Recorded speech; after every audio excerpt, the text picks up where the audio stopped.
दोस्तों, आज अपना इंडियन हिस्ट्री भारतीय इतिहास लेक्चर 2 वैदिक सभ्यता का पार्ट 2 है, जिसमें हम उत्तर वैदिक सभ्यता देखेंगे।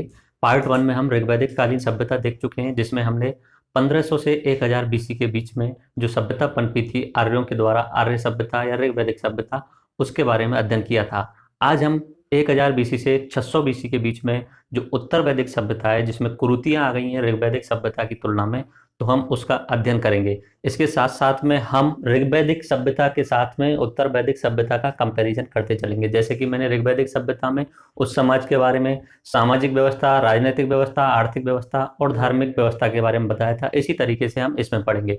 लेकिन सबसे पहले हम देख लेते हैं कि वैदिक सभ्यता को कितने भागों में बांटा गया है। तो मेरे साथ साथ में आप रिवाइज करते चलें। पहले बात तो ये बताइए कि वैदिक सभ्यता है उसका समय कितने से कितने तक है? 1500 से 620 तक था। उसमें से दो भागों में बांटा गया है, एक है ऋग्वैदिक और दूसरा है उत्तर वैदिक। ऋग्वैदिक कालीन का समय कौन सा है? 1000 बीसी तक, और उत्तर वैदिक का 1000 से 600 बीसी। ऋग्वैदिक कालीन में सिर्फ ऋग्वेद के कारण, ऋग्वेद के समय पे जैसी व्यवस्था बनी थी उसके बारे में हमने पढ़ा था। वहां पे सामाजिक कंडीशन कैसी थी, आर्थिक और राजनीतिक कंडीशन कैसी थी। अब हम आ जाएंगे 1000 से 600 बीसी यानी उत्तर वैदिक काल में। हर चीज का कंपेयर करेंगे उसके साथ में। तो यहाँ पे देख लीजिए जो मैंने लिखा हुआ है। सबसे पहले वैदिक सभ्यता जो है 1500 से 600 बीसी तक की है। आर्य सभ्यता है। आर्य सभ्यता के बारे में मैं लास्ट लेक्चर में बता चुका हूँ। आर्य कहाँ से आए थे? मैक्स मुलर ने क्या बताया था? आर्य कहाँ? मध्य एशिया से आए हैं। और हमारे गंगानाथ झा जी ने क्या बताया था? आर्य कहाँ के हैं? आर्य यहीं के हैं, सप्त सैंधव क्षेत्र वाले। इस तरीके से बाल गंगाधर तिलक ने बताया था कि आर्य उत्तरी ध्रुव से आए हैं। और दयानंद सरस्वती ने बताया था आर्य तिब्बत से आए हुए हैं। ठीक है, तो ये आर्य सभ्यता थी। आर्य जब पहली बार आए थे तब वो चरवाए थे, पशुओं का पालन करते थे, वो खेती करना नहीं जानते थे। उनके बारे में माना जाता है वो थोड़े से हिंसक थे। तो उन्होंने अपने हिसाब से प्रकृति को पूजक मान लिया था। इंद्र भगवान सबसे ज्यादा पूज्य थे उनके, वरुण नंबर 2 पे आते थे और अग्नि नंबर 3 पे आते थे। ये ऋग्वैदिक की बात चल रही है। लेकिन जैसे जैसे समय बदलता जाएगा, आर्यों की सोचने की स्थिति बदलती जाएगी, और जो ऋग्वैदिक में अच्छी अच्छी चीजें लिखी हुई थी, ब्राह्मण संप्रदाय अगर डोमिनेंस में आ जाएगा तो उसमें कुरीतियां आती जाएंगी, जो हम इसमें सारी की सारी देख लेंगे। ठीक है, ऋग्वैदिक काल में सिर्फ ऋग्वेद के बारे में पढ़ा था। ऋग्वेद सबसे प्राचीन ग्रंथ है। इसमें 10 मंडल देखे थे, 1028 सूक्त हैं, और गायत्री मंत्र जो है 3rd मंडल में है, और पुरुष सूक्त जो है 10वें मंडल में है।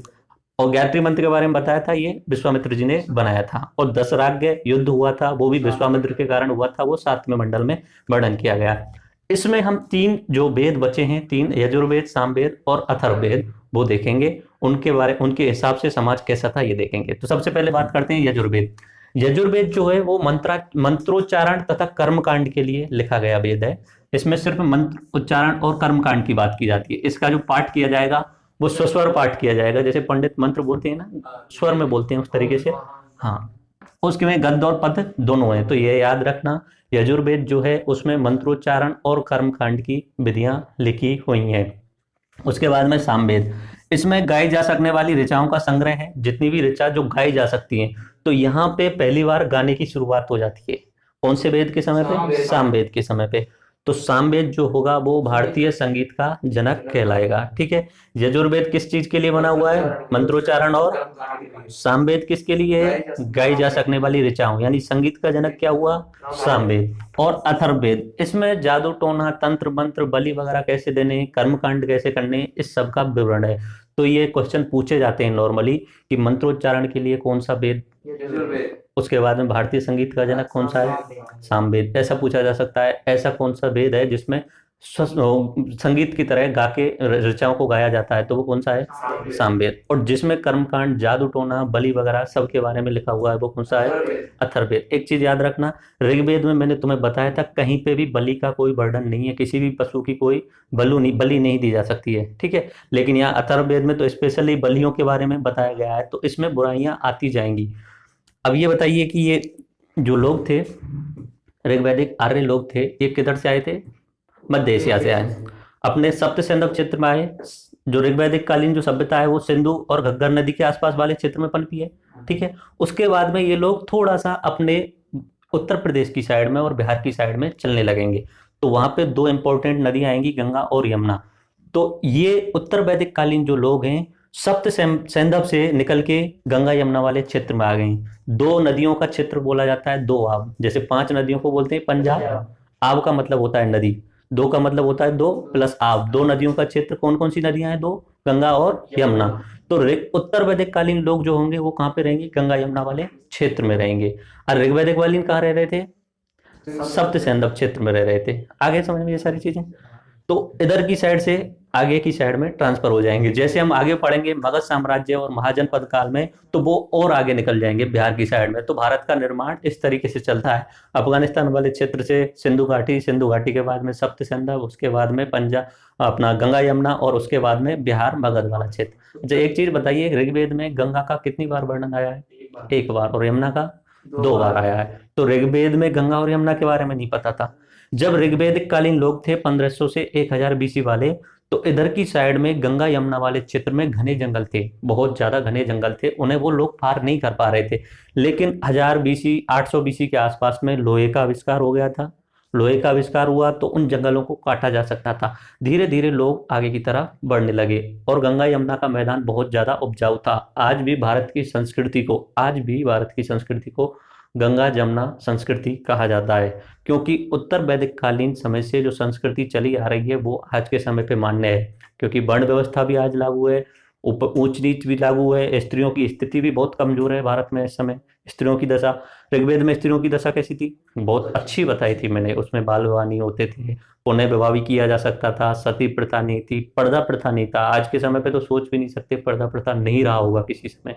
ठीक है।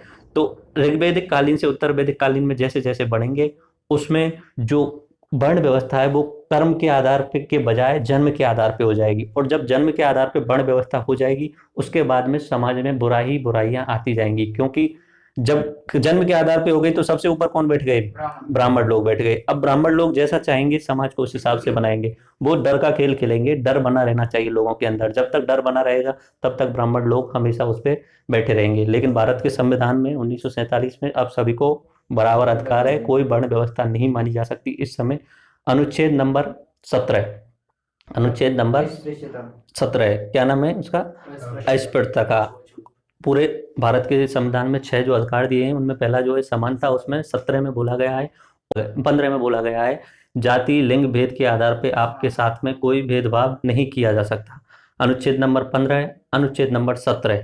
ठीक है। तो आज के समय पे संविधान के अनुसार तो भारत जो है वो बिल्कुल बराबर है। लेकिन उत्तर वैदिक कालीन समय पे जो व्यवस्था बनी थी, जो हायरार्की या अनुक्रम बना था ऊपर से नीचे, वो आज तक भी लागू है। ठीक है। एक बार आप सब कुछ देख लेते हैं। यजुर्वेद किसके लिए बना हुआ है? मंत्रोच्चारण और कर्मकांड के लिए। इसमें गद्य और पद्य दोनों है। सामवेद में क्या है? गाई जा सकने वाली ऋचाओं। तो संगीत का जनक क्या हुआ? सामवेद। अथर्ववेद में क्या है? जादू टोना और तंत्र मंत्र। एक बार ये चीज रिवाइज कर लीजिए। वेद कितने थे? पुराण कितने थे? उपनिषद कितने? वेदांग। ठीक है। वेदांग 6। वो वैदिक साहित्य, वैदिक संस्कृति का साहित्य अगला लेक्चर जब मैं बताऊंगा ना, तो उसमें सब 6 वेदांग नहीं, जितने भी मेन अरण्यक हैं, जितने भी उपनिषद हैं, उनके बारे में बताऊंगा अगले लेक्चर में देखेंगे। ठीक है। अभी हम उत्तर वैदिक कालीन पढ़ रहे हैं तो उस पर ध्यान दें। ठीक है। इस समय पे ब्राह्मण ग्रंथ लिखे जाने लग गए थे, अरण्यक ग्रंथ और उपनिषद लिखे जाने लगे। गंगा यमुना क्षेत्र में लोग आ गए थे, बता चुका हूं मैं। पहले जो थे ऋग्वेदिक वो कहाँ थे? सप्त सैंधव वाले क्षेत्र में, सरस्वती और घग्गर वाले क्षेत्र में। ये कहाँ पे आ गए हैं? गंगा यमुना। तो इस समय तक जो छोटे छोटे कबीले थे वो बड़े होने लग गए थे और राष्ट्र का निर्माण होने लग गया था। जबकि मैंने ऋग्वेदिक में बताया था राष्ट्र का निर्माण नहीं हुआ था, सिर्फ जन तक पहुंचे थे। वहां पे जो सामाजिक स्थिति, राजनीतिक स्थिति बताई थी। सबसे पहले होता है घर, घर के बाद में गांव, उसके बाद में विश्व, और विश्व के बाद में जन। राष्ट्र बहुत कम एक बार उल्लेख मिलता है। तो राष्ट्र वहां राज्य बने नहीं थे। और जो व्यवस्था थी वहां पे राजतंत्रात्मक नहीं थी, लोकतंत्रात्मक थी। लोग वोट देके अपने राजा को चुनते थे और राजा अपने पीएम और अपने अधिकारी बनाता था। 12 अधिकारी बताए थे मैंने, 12 अधिकारियों के नाम थे। ठीक है। तो इस तरीके से यहाँ पे जो छोटे छोटे कबीले थे वो बड़े होने लग गए थे। जैसे पुरु कबीला और भरत कबीला, ये मिलके कुरु कबीला बन गए थे। कुरु सुना है? कौरव वगैरह। हाँ, कुरुक्षेत्र जो है, तो ये कुरु कबीला बन गए थे और एक राष्ट्र का निर्माण हो गया था। इसी तरीके से एक कोई क्रीवी कबीला था और तुर्वस कबीला था, ये दोनों मिलके पांचाल राष्ट्र का निर्माण करने लगे थे। तो अभी राजतंत्रात्मक स्थिति बनने लग गई है। पहले जो राजा होता था वोट से बनेगा ऋग्वैदिक कालीन में, लेकिन उत्तर वैदिक कालीन में जन्म के आधार पे राजा बनने लग जाएगा, राजा का बेटा कौन बन जाएगा, राजा ही बन जाएगा। लेकिन ऋग्वैदिक कालीन में ऐसा नहीं था। लोकतंत्र की शुरुआत मैंने लास्ट लेक्चर में बताया था कि सबसे बड़ा लोकतंत्र कौन है विश्व में आज के समय पे, और सबसे पहले शुरुआत कहाँ पे है, अमेरिका में। लेकिन भारत में ऋग्वैदिक कालीन में लोकतंत्र था या नहीं था, लोकतंत्र भी था, राजतंत्र भी था। आगे समझ में। उसके बाद में ये छोटे छोटे कबीले मिलके बड़े कबीले बनाने लग जाएंगे और राष्ट्र का निर्माण हो जाएगा।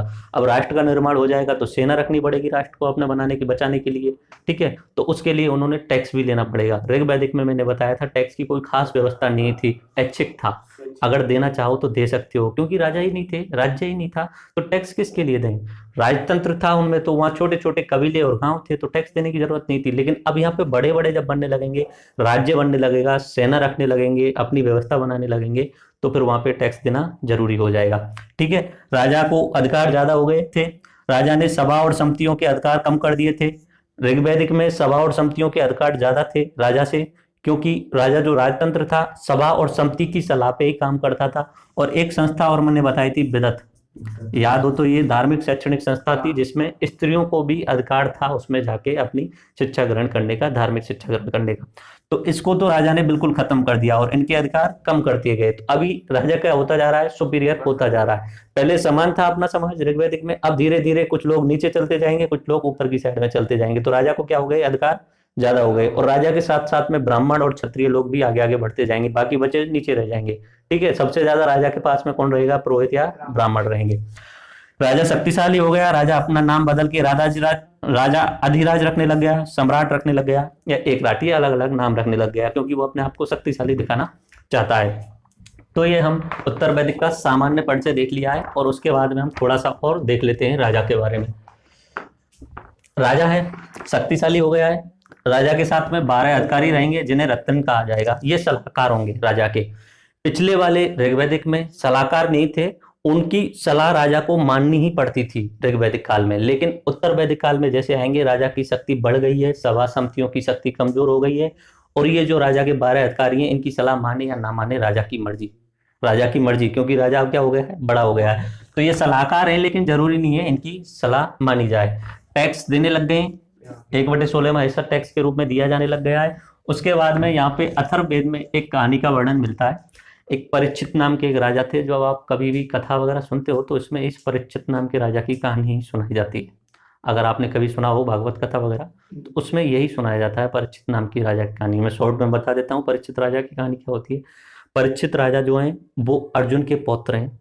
अर्जुन जो अपने पांडवों में एक भाई थे, अर्जुन पांडवों के, ठीक है। तो उनके पौत्र हैं परीक्षित। परीक्षित की जो मौत हो जाती है वो तक्षक नामक सर्प के काटने से हो जाती है, तक्षक नामक सर्प से। परीक्षित जो थे उन्हें मृत्युलोक का देवता माना जाता है इस अथर्ववेद में।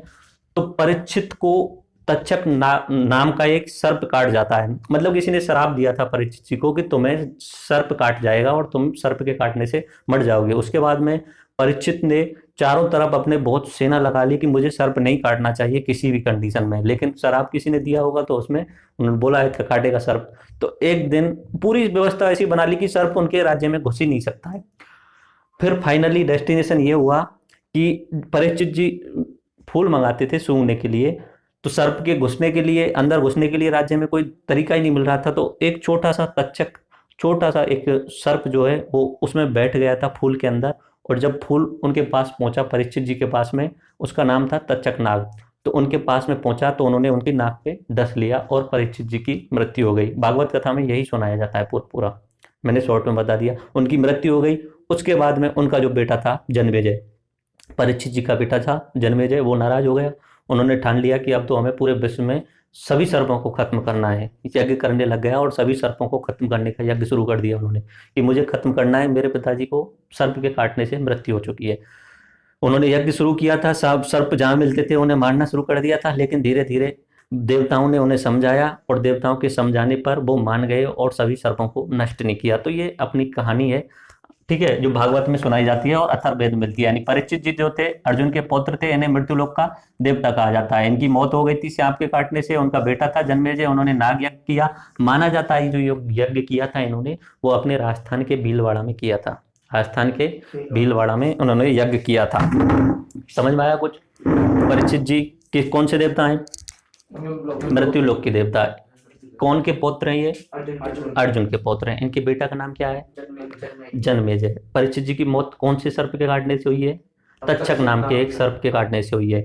तो उनके बेटे जन्मेजय ने क्या किया है? नागों को खत्म करने के लिए शपथ ले ली है। आज भी सर तक्षक महाराज के नाम से पूजे जाते हैं। ठीक है। उसके बाद में अपने भीलवाड़ा में ये यज्ञ किया था उन्होंने, नाग यज्ञ। ठीक है, आ गया समझ में? और कुछ प्रमुख यज्ञ किए जाते थे उत्तर वैदिक कालीन में। मैं बता चुका हूँ ऋग्वैदिक कालीन समय में यज्ञ जो थे वो बिल्कुल सरल होते थे, उनमें कोई कठिनाई नहीं होती थी, कर्मकांड नहीं होते थे। लेकिन इस समय जो यज्ञ किए जाने लगे थे वो स्पेशल हो गए थे, जैसे राजसी युग। राजा, पहले तो राजा होता ही नहीं था ऋग्वैदिक में, इसमें राजा बनने लग गए। तो राजसी यज्ञ किया जाएगा। जब भी वो राजा अपना राज्य अभिषेक करेगा, राजा का बेटा राजा बनेगा, तो उस समय सबसे पहले कौन सा यज्ञ किया जाएगा? राजसी यज्ञ। जैसे भगवान राम राज्य अभिषेक पे बैठेंगे तो उसके बाद में कौन सा यज्ञ किया जाएगा? राजसी यज्ञ। उसके बाद में वाजपेयी यज्ञ या रथ दौड़ का आयोजन किया जाता था। उस समय उनका एक खेल था ये रथ दौड़। तो रथ दौड़ का जो आयोजन किया जाता था उससे पहले कौन सा यज्ञ किया जाता था? वाजपेयी यज्ञ। अश्वमेध यज्ञ, ये तो नाम आपने सुना ही होगा कभी। और हाँ, कोई भी राजा अगर अपना राज्य का विस्तार करना चाहता है तो पहले यज्ञ करेगा। यज्ञ करने के बाद में एक घोड़े को छोड़ देगा अपने राज्य की गद्दी उस पर रख के, और घोड़े को जहां जहां घोड़ा जाएगा वो क्षेत्र पूरा पूरा उस राजा का हो जाएगा, प्रतापी राजा का होता जाएगा। घोड़े को अगर कोई बीच में रोकेगा, अगर कोई बीच में रोकता है तो जो यज्ञ करने वाला राजा है उससे युद्ध लड़ेगा और युद्ध में हरा देगा। ठीक है, ये आपको समझ में आ गया होगा। भगवान राम ने अयोध्या आने के बाद में ये यज्ञ किया था, अश्वमेध यज्ञ किया था। उनके घोड़े को कोई नहीं रोक रहा था। लव कुश जो उनके बेटे थे उन्होंने उस घोड़े को रोका था। ठीक है, उसमें युद्ध हुआ था। ऐसे ही अग्निहोत्रम यज्ञ होता था कि अग्नि के समक्ष पशुओं की बलि दी जाती थी, तो उस समय अग्निहोत्रम यज्ञ होता था। तो ये समझ में आ गया आपके में। अब आ जाते हैं उत्तर वैदिक कालीन में जो समाज था, कैसी कैसी राजनीतिक स्थितियां थी, कैसी सामाजिक स्थितियां थी, कैसी आर्थिक और कैसी धार्मिक स्थितियां। लास्ट लेक्चर में हम ऋग्वैदिक का पढ़ चुके हैं। अब उत्तर वैदिक। समय कौन सा है? 1000 से 600 BC का। ठीक है, एक एक करके देखते हैं। सबसे पहले राजनीतिक रूप से उस समय राजा नहीं होते थे ऋग्वैदिक कालीन में, लेकिन इस समय राजा बनने लग गए, राज्य बनने लग गए, राष्ट्र बनने लग गए। उस समय सबसे बड़ी इकाई जन होती थी, इस समय सबसे बड़ी इकाई क्या हो गई है? राष्ट्र हो गई है। तो राजा क्या हो गया है? शक्तिशाली हो गया है। उस समय ऋग्वैदिक में कैसा था? लोकतंत्र था या गणतंत्र था? गणतंत्र मतलब देश का मुखिया जनता चुनेगी, लोकतंत्र का मतलब सरकार का मुखिया कौन चुनेगी? जनता चुनेगी। तो इस समय राजतंत्र हो गया था। ठीक है, उस वाले में गणतंत्र भी था और लोकतंत्र भी था। अब यहाँ पे सभा और समिति के अधिकार कम हो गए, उसमें सभा और समिति के अधिकार ज्यादा थे। विदत नाम की जो संस्था थी उसे बिल्कुल खत्म कर दिया गया है राजा के द्वारा, कोई संस्था रही नहीं। सभा और समिति है, 12 अधिकारी हैं, लेकिन राजा की मर्जी है, उनकी सलाह माने या ना माने। राजा को अधिकार अब ज्यादा हो गए, जबकि ऋग्वेद में राजा के पास इतने अधिकार नहीं थे। उसके बाद में कर दिया जाने लगा है 1/16वां हिस्सा। ठीक है, ये आपकी समझ। 1/16वां हिस्सा, उसमें कोई ऐसा फिक्स नहीं था। ठीक है, उसके बाद में अब आ जाते हैं सामाजिक जीवन पे। राजनीतिक जीवन कंप्लीट हो गया, कॉम्प्लेक्स नहीं है, बस इतना समझ लेना है। उसमें जो छोटी इकाई थी उससे बढ़ के हम राष्ट्र पे आ गए और राजा ही सर्वशक्ति हो गया है। आ गया समझ में? जो सभा और समिति थी उनको खत्म कर दिया है। उसके बाद में राजनीतिक जीवन में जन्म के आधार पर वर्ण व्यवस्था कर दी गई है। ऋग्वेद में किस आधार पर थी? कर्म के आधार पर थे। जो 4 वर्ण हैं ऋग्वेद के 10वें मंडल में पुरुष सूक्त में बताए गए हैं, 4 वर्ण जो भी है। पहला हुआ ब्राह्मण, क्षत्रिय, वैश्य और शूद्र। अब किसके आधार पे हो गए? वो जन्म के आधार पे, यानी ब्राह्मण का बेटा कौन बनेगा? ब्राह्मण बनेगा। क्षत्रिय का बेटा क्षत्रिय, शूद्र का बेटा शूद्र बनेगा। ऋग्वेद में सबको आजादी थी। शूद्र का बेटा अगर पढ़ाई लिखाई करके वेदों का अध्ययन करना चाहे तो वो क्या बन सकता है? ब्राह्मण बन सकता है। लेकिन इस समय शूद्रों को, क्षत्रियों को, इन सभी को अधिकार कम कर दिए गए। शूद्र तो वेदों के तरफ देख भी नहीं सकते, पढ़ना तो दूर की बात है, देख भी नहीं सकते। महाभारत में आपने कई कहानी सुनी होगी शायद, एकलव्य की कहानी आपने सुनी होगी। एकलव्य चाहता था कि वो धनुर्धर बने अर्जुन की तरह। उन्होंने जो अर्जुन को जो शिक्षा दे रहे थे ऋषि, उनसे द्रोणाचार्य जी से बोला था कि आप हमें शिक्षा दीजिए। एकलव्य ने बोला था। द्रोणाचार्य ने बोल दिया कि मैं सिर्फ ब्राह्मण और क्षत्रियों को ही शिक्षा दे सकता हूँ, तुम तो नीच कुल से हो, शूद्र हो, भील हो। ठीक है, उनको उन्होंने शिक्षा नहीं दी थी। तो एकलव्य ने उनकी मूर्ति बना ली थी मिट्टी की, और मूर्ति को ही अपना गुरु मान के यानी धनुर्विद्या सीख ली थी, और वो अर्जुन से ज्यादा धनुर्धारी हो गए थे। तो एक दिन द्रोणाचार्य जी अर्जुन के साथ में जंगल में घूमने गए थे और उनके साथ में एक कुत्ता था, कुत्ते को लेके जा रहे थे। कुत्ता उनके आगे आगे चल रहा था भौंकते भौंकते। तो वो जंगल में एकलव्य थे, उनको उस कुत्ते का भौंकना अच्छा नहीं लगा, तो उन्होंने तीरों से, अपने धनुष से तीर चला के कुत्ते के मुंह में तीर भर दिए थे, तो कुत्ता का भौंकना बंद हो गया था। उसे द्रोणाचार्य ने देखा, ये ऐसा कौन कर सकता है, कुत्ते के मुंह में इतने ज्यादा एक अच्छा फिक्स निशाना डाल के तीर डाले। तो उसके पास में, एकलव्य के पास में गए, एकलव्य से पूछा तुमने किससे शिक्षा ली है? तो एकलव्य ने बोला गुरुजी आपसे ही शिक्षा ली। तो द्रोणाचार्य जी बोले मैंने तो आपको शिक्षा दी ही नहीं है, आप तो मेरे शिष्य रहे ही नहीं हो। एकलव्य उनको अपने उस जगह पे ले जाता है जहाँ पे द्रोणाचार्य की मूर्ति उन्होंने मिट्टी से बनाई हुई थी, और बताता है कि मैं इस मिट्टी को ही देख के अपना गुरु मानता हूँ और इसी से सीखता हूँ। तो द्रोणाचार्य जो थे थोड़े उसी टाइप के थे कि ये जो वर्ण व्यवस्था है ये रहनी चाहिए, अगर ये एकलव्य अगर ज्यादा शक्तिशाली धनुर्धर हो गया तो मेरा जो शिष्य है अर्जुन, ये तो इसकी तो कोई वैल्यू ही नहीं रह जाएगी। तो द्रोणाचार्य ने बोला तुमने कोई गुरु दक्षिणा नहीं दीजिए, तो अब आप ऐसा कीजिए। द्रोणाचार्य ने एकलव्य से बोला आप अपना अंगूठा काट के दे दीजिए। तो एकलव्य ने अपना अंगूठा काट के द्रोणाचार्य को दे दिया था। ठीक है, तो ये एक तरीके से जो सिस्टम बन गया है वो किसके आधार पे हो गया है, जन्म के आधार पे हो गया है। आगे समझ में? तो कुरीति आ गई है, तो ब्राह्मण जो है शक्तिशाली हो गए, गोत्र व्यवस्था की शुरुआत हो गई है। ठीक है, गोत्र व्यवस्था जो है ऋषियों के नाम पे बनते हैं, अथर्ववेद में गोत्र व्यवस्था का वर्णन मिलता है। और उसके बाद में अपनी गोत्र के बाहर शादी करने का चलन चल गया था, जो आज तक भी चल रहा है अपने समाज में। देखो इनमें से ये वाला सिस्टम भी आज तक लागू है, ब्राह्मण आज भी शक्तिशाली हैं। अभी बाकी लोग जो ब्राह्मण शक्तिशाली हैं, बाकी लोग ऊपर उठने लग गए हैं, बराबर आने लग गए हैं, लेकिन फिर भी ब्राह्मण जन्म के आधार पर ही शक्तिशाली हो जाता है, बाकी लोगों की तुलना में थोड़े बहुत एडवांटेज उन्हें मिल ही जाते हैं। उसके बाद में ऐसा नहीं है सभी ब्राह्मण शक्तिशाली नहीं है, एक चीज याद रखना, ब्राह्मण बहुत सारे लोग गरीब भी हैं, उनको उनकी स्थिति बहुत खराब है, लेकिन जो कुछ एक लोग हैं जो हायर पोस्ट पे बैठे हुए हैं वो ब्राह्मण शक्तिशाली हैं। उसके बाद में एक व्यवस्था बन गई थी, 4 वर्ण आश्रम बन गए थे। जो अगर कोई भी व्यक्ति जन्म होता है, जन्म के बाद में उसके 16 संस्कार होते थे, 16 संस्कारों के आधार पे उसे अपना पूरे 100 साल जीवन का बिताना होता था। पहला होता था उसका ब्रह्मचर्य जीवन, ब्रह्मचर्य जीवन यानी 0 से 25 साल की उम्र तक उसे ब्रह्मचर्य जीवन जीना होता था। गुरुकुल में जाके गुरु से शिक्षा लेनी होती थी, तो सबसे पहले उसका गुरुकुल जाने पे उपनयन संस्कार होता था। उपनयन संस्कार का मतलब शिक्षा ग्रहण करने से पहले जो संस्कार दिया जाता है उसे उपनयन संस्कार बोलते हैं। तो 0 से 25 साल तक की उम्र के लिए क्या बोला जाता था, ब्रह्मचार्य। उसके बाद में यहाँ पे उन्होंने जो शिक्षा ग्रहण की है उसके आधार पे उन्हें 25 से 50 साल तक अपना गृहस्थ जीवन बसाना है, शादी करनी है। शादी करने के बाद अपना गृह जीवन, उनमें तीनों काम यूज कर सकते हो, धर्म का पालन करना है, अर्थ यानी पैसे कमाने, काम इच्छा जो भी है वो, तो धर्म अर्थ काम को पालन करते हुए अपने गृहस्थ आश्रम उन्हें बहुत अच्छे तरीके से चलाना है 25 से 50 वर्ष की उम्र तक। उसके बाद में वानप्रस्थ यानी अब छोड़ दो चले जाओ, और उसके बाद में होता है संन्यास। लास्ट में सब कुछ छोड़ दो 75 से 100 तक की उम्र तक, खुशी दुनियादारी से कोई मतलब नहीं, पूर्ण संन्यास ले लो।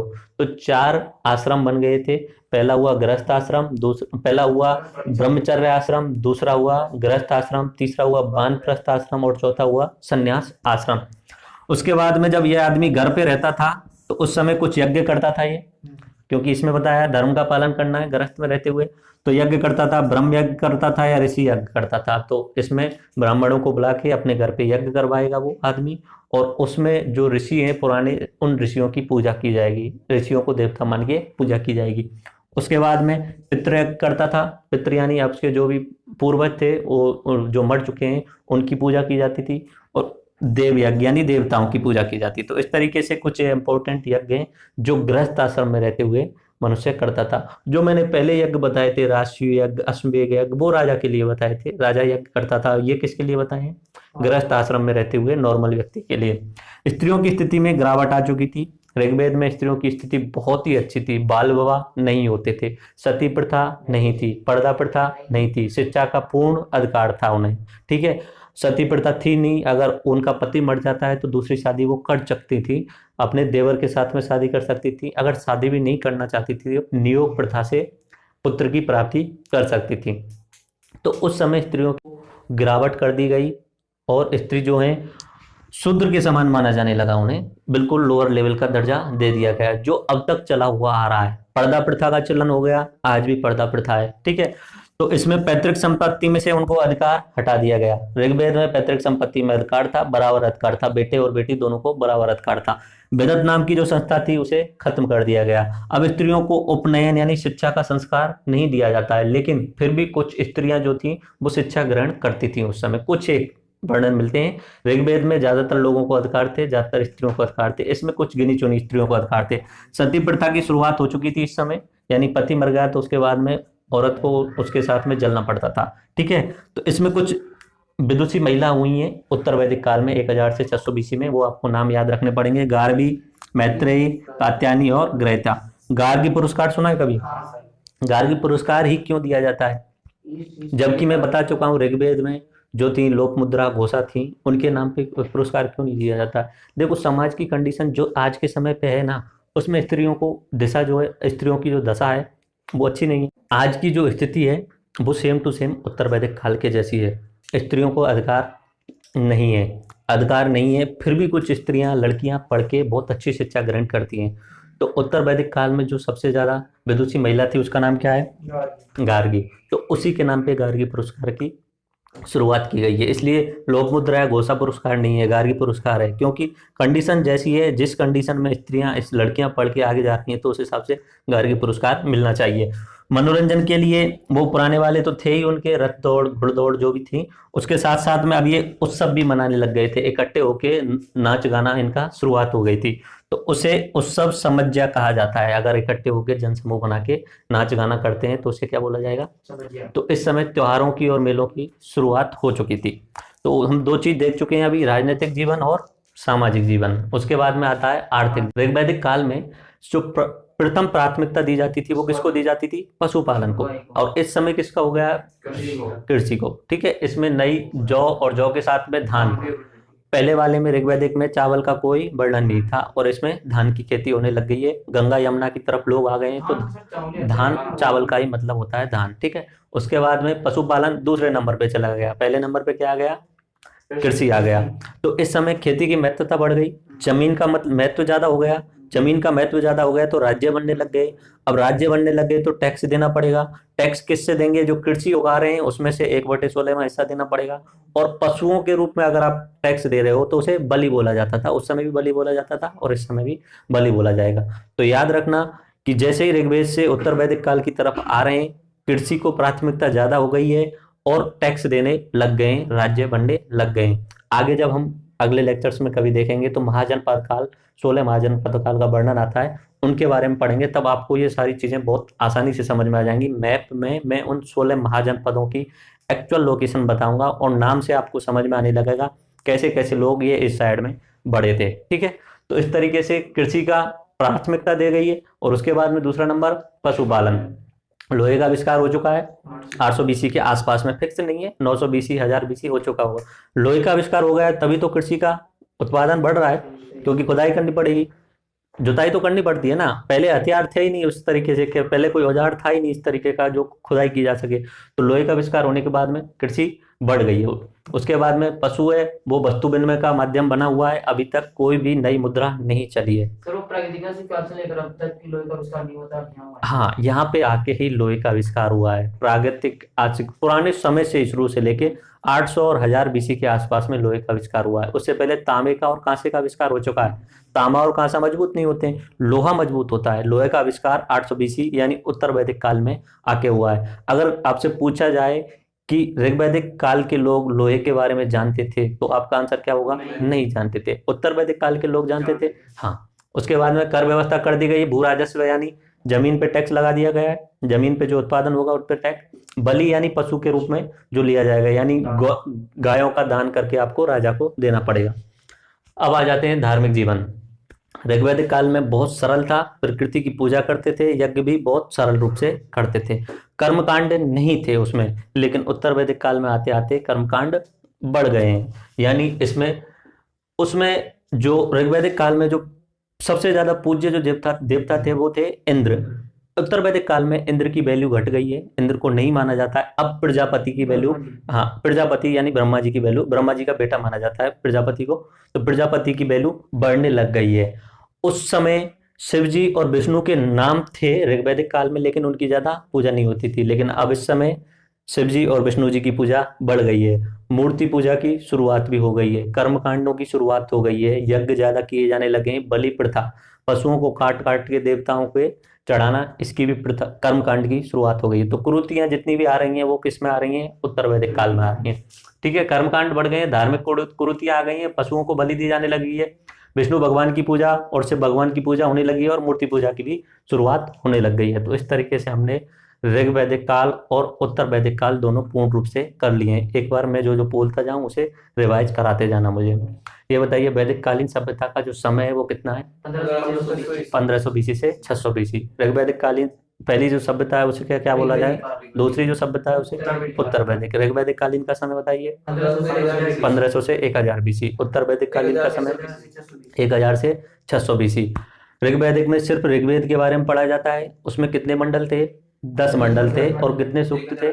1028 सूक्त थे। अब उत्तर वैदिक में कितने वेदों के बारे में पढ़ा जाएगा?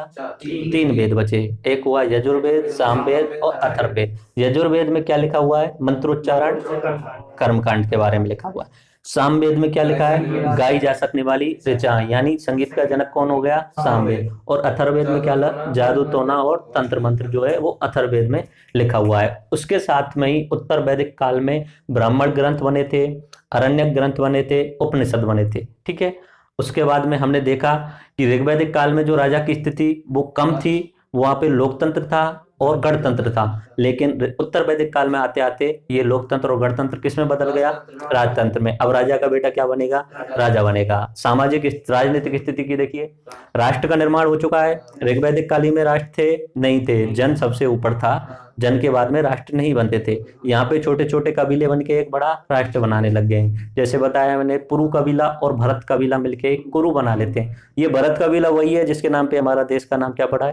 भारत पड़ा है। तो भरत कबीला ऋग्वैदिक कालीन सभ्यता में एक छोटा कबीला था, अब वो बड़े हो गए हैं और क्या बना लिया है? राष्ट्र बना लिया है। ठीक है, उसके बाद में राजतंत्र आ गया है। राजा की शक्तियां ज्यादा हो गई हैं, सभा और समितियों की शक्तियां कम हो गई हैं, विदत को बिल्कुल खत्म कर दिया गया है। अब टैक्स दिए जाने लग गए हैं। ऋग्वैदिक में टैक्स दिया जाता था? नहीं दिया जाता था। स्वेच्छा से, और पशुओं के बलि बोलते हैं, जैसे पशुओं का दान करना राजा के लिए या गणतंत्र राजा के लिए, तो उसे बोला जाता था स्वेच्छा का टैक्स। ठीक है, अब आप सामाजिक स्थिति देखते हैं। ऋग्वेद में जो सामाजिक स्थिति बताई थी, परिवार कैसे होते थे? संयुक्त होते थे। उसमें समाज पितृसत्तात्मक था, लेकिन स्त्रियों को अधिकार बराबर थे, स्त्रियों के अधिकार बराबर थे। लेकिन इसमें स्त्रियों की स्थिति गिर गई है। पैतृक संपत्ति में अधिकार है? नहीं है। वेदत में नहीं। उपनयन संस्कार नहीं। स्त्रियों को शूद्र के बराबर यानी बहुत नीचा माना जाने लगा है। ठीक है, सती प्रथा की शुरुआत हो चुकी है। तो कुछ विदुषियों के नाम इसमें याद रखने, बोलते जाइए। पहला गार्गी, दूसरा, तीसरे कात्यायनी और चौथा ग्रेता। ये 4 नाम आपको याद रहने चाहिए। मनोरंजन के साधन अगर इकट्ठा हो जाएंगे तो उसे क्या बोलेंगे? समझ जा, उत्सव समझ जा। उसके बाद में यहाँ पे ब्राह्मण शक्तिशाली हो गए हैं। उसमें ब्राह्मण बराबर थे, कोई भी ब्राह्मण बन सकता था। अभी वर्ण व्यवस्था किसके आधार पे हो गई है? जन्म के आधार पे। और पहले ऋग्वेद में कैसे थे? कर्म के आधार पे। उसके बाद में क्या शुरुआत हो गई है? गोत्र व्यवस्था की। और किसमें लिखा हुआ है गोत्र व्यवस्था के बारे में? अथर्ववेद में। अब जो अपना आश्रम ग्रस्त जीवन अगर जिएगा तो कोई 4 आश्रमों में बांट दिया है। पहला क्या हुआ? ब्रह्मचर्य। दूसरा क्या हुआ? गृहस्थ आश्रम। तीसरा वानप्रस्थ आश्रम। और चौथा संन्यास आश्रम। उसके बाद में हमने बात की आर्थिक जीवन। ऋग्वैदिक कालीन में आर्थिक जीवन में सबसे पहली प्राथमिकता किसको दी जाती थी? पशुपालन को। अब उत्तर वैदिक में किसको दी जाने लगी? कृषि। कृषि क्यों? कि लोहे का आविष्कार हो चुका है तो कृषि ज्यादा होने लग गई है। उस समय चावल का आविष्कार था क्या? नहीं था। और इस समय चावल का आविष्कार, तो जौ और चावल प्रमुख खेती हो गई उनकी। ठीक है, पहले नंबर पे कृषि आ गया, दूसरे नंबर पे पशुपालन आ गया, और लोहे का आविष्कार हो चुका है। उस समय लोहे का आविष्कार नहीं था। पशु अब भी वस्तु विनिमय का आधार बना हुआ है। ऋग्वेद में भी वस्तु विनिमय का आधार था, यानी अभी कोई मुद्रा का चलन शुरू नहीं हुआ है। अभी भी वस्तु विनिमय यही पशु के आधार पे या एक वस्तु की जगह दूसरी वस्तु लेन देन का आधार बना हुआ है। कर व्यवस्था की शुरुआत हो चुकी है। उस समय कर व्यवस्था थी? नहीं थी, नाम मात्र थी। जो इच्छा से देना चाहे वो करिए। ठीक है, तो भू राजस्व, कर व्यवस्था और बलि के आधार पे। ऋग्वेद के जो प्रमुख देवता थे उनके नाम बताओ। इंद्र, वरुण और अग्नि। अग्नि जो है ऋग्वेद के पहले मंडल के पहले सूक्त में अग्नि का वर्णन मिलता है। ठीक है, और इस समय जो पहले नंबर पे कौन आ गए हैं? प्रजापति आ गए हैं। ठीक है, उस समय शिव जी और विष्णु जी की पूजा ज्यादा नहीं की जाती, लेकिन यहाँ पे शिव जी और विष्णु की पूजा बढ़ गई है। मूर्ति मूर्ति पूजा थी ऋग्वेद में? नहीं थी। और इस समय मूर्ति पूजा की शुरुआत हो चुकी है और कर्मकांड बढ़ गए हैं, पशुओं की बलि दी जाने लग गई है, यज्ञ ज्यादा हो गए हैं। पहले यज्ञ जो थे वो सरल थे। तो इस तरीके से हमने उत्तर वैदिक कालीन सभ्यता को पूर्ण रूप से देख लिया है। इसके पार्ट 3 में हम वैदिक साहित्य के बारे में पढ़ेंगे। वैदिक साहित्य यानी वैदिक 1500 से लेकर 600 बीसी के बीच में जितने भी साहित्य लिखे गए थे उनके बारे में अध्ययन करेंगे, क्योंकि उसमें से सवाल पूछे जाते हैं, बहुत ज्यादा सवाल पूछे जाते हैं। तो पार्ट 3 में हम वैदिक साहित्य का अध्ययन करेंगे और पार्ट 4 में हम पूरा वैदिक साहित्य में अब तक जितने भी सवाल पूछे गए हैं उन सभी को देख लेंगे। धन्यवाद। राम राम सा।